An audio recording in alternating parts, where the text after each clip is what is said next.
سوال جو پوچھا گیا تھا ایصال ثواب کا، اس کا ذرا جواب عرض کر دیجیے گا، مرحومین کے لیے ایصال ثواب میں کیا کرنا چاہیے؟ مرحومین کے لیے ایصال ثواب میں انفرادی طور پر کوئی بھی نیکی کی جا سکتی ہے، جیسے کہ رسول اللہ صلی اللہ علیہ وسلم سے ایک صحابیہ نے پوچھا کہ ان امی توفیت عنی افاتصدق عنہا، کہ میری والدہ کا انتقال ہو گیا، کیا میں ان کی طرف سے صدقہ کر سکتی ہوں؟ آپ نے فرمایا ہاں۔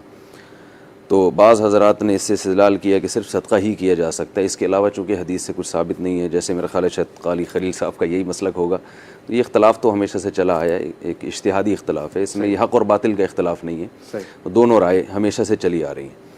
تو جو احناف کی رائے ہے، جو فقہ حنفی کو فالو کرتے ہیں، ان کی رائے کے مطابق اس حدیث سے استدلال کیا گیا ہے کہ یہ ایک رہنمائی ہے کہ صدقہ ایک نیکی ہے، تو وہ کہتے ہیں بھئی اللہ کی رحمت کو اگر وسیع کر دیا جائے تو اس میں کوئی حرج نہیں، گورنمنٹ کی طرف سے بھی کوئی پابندی نہیں ہے ٹھیک ہے،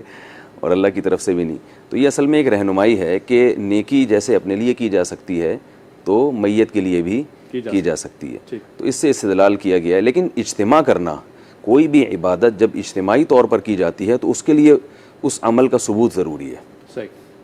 تو اس لیے جو فتویٰ دیا جاتا ہے وہ اس پر کہ اجتماع ایصال ثواب کے لیے کرنا، لوگوں کو اکٹھا کرنا، یہ عمل درست نہیں ہے۔ انفرادی طور پر اپنے طور پر کوئی بھی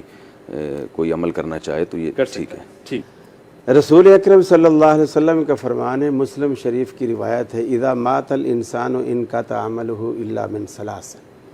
جب انسان فوت ہوتا ہے تو اس کے سارے عمل کا سلسلہ منقطع ہو جاتا ہے، تین چیزیں باقی رہتی ہیں۔ اچھا، ایک فرمایا صدقۃ جاریہ، صحیح، کہ صدقہ جاریہ ایسا جو اس کے مرنے کے بعد بھی پیچھے قائم رہے، جیسے کوئی مسجد بنوا گیا، کوئی زندگی میں کنواں کھدوا گیا، کوئی بھی ایسا عمل کر گیا کہ وہ کسی راستے میں سایہ دار درخت ہی لگا دیا تو وہ اس دنیا کو سایہ کر رہا ہے، تو اس کو اس کا اجر ملتا رہے گا۔ ایک فرمایا او علم ینتفع بہ، ایسا علم اپنے پیچھے چھوڑ جائے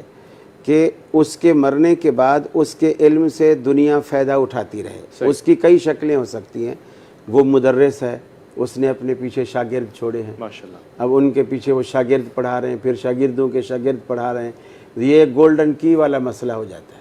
کہ یعنی وہ جہاں تک سلسلہ چلتا جائے گا پہلے والے کا منافع اس میں شامل ہوگا۔ پھر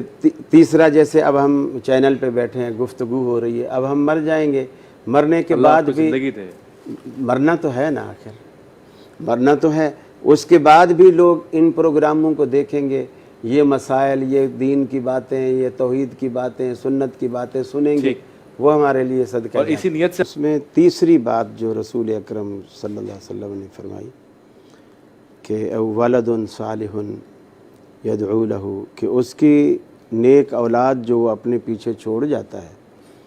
اور پھر وہ نیک اولاد اس کے لیے پیچھے دعا کرتی رہتی ہے، تو بھی اس کے اکاؤنٹ میں بچوں کی دعاؤں کے ثمرے سے، صدقہ جاریہ کے ثمرے سے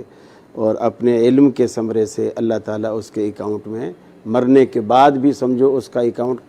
کلوز نہیں ہوتا، وہ جاری رہتا ہے۔ تیسری وہ چیز جو مالی صدقہ ہے، جتنا بھی مالی صدقہ ہے وہ سارے کا سارا ایصال کیا جا سکتا ہے۔ جو بدنی عبادت ہے وہ اتنی جتنی اللہ کے رسول سے ثابت ہے، مثلا جیسے حج ہے، اس میں مال بھی ہے اور بدن بھی ہے، دونوں چیزیں استعمال میں ہوتی ہیں، اور اللہ کے رسول نے اس کی اجازت دی کہ حج بدل کسی کی طرف سے ہو سکتا ہے، سو وہ مرحومین کی طرف سے بھی ہو سکتا ہے۔ اسی طرح قربانی، حدیث میں آتا ہے کہ رسول اکرم صلی اللہ علیہ وسلم نے ایک مینڈھا منگوایا، اور اس مینڈھے کو آپ نے جب ذبح کیا تو آپ نے فرمایا اللہم من کا ولکا عن محمد و آل محمد و عن امت محمد، سبحان اللہ، تین لوگوں کا ذکر ہے کہ اللہ یہ میری طرف سے ہے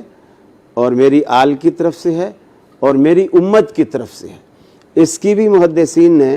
اس سے یہی مفہوم لیا ہے کہ امت میں صرف زندہ لوگ ہی نہیں ہوتے، جو فوت ہو چکے ہوتے ہیں اور وہ مسلمان ہوتے ہیں تو وہ بھی اس امت میں داخل ہوتے ہیں۔ تو اللہ کے رسول نے گویا زندوں کی طرف سے بھی کی اور مرحومین کی طرف سے بھی آپ نے قربانی کی۔ ایک اور روایت بھی ہے جس پر محدثین کا خیر کلام ہے،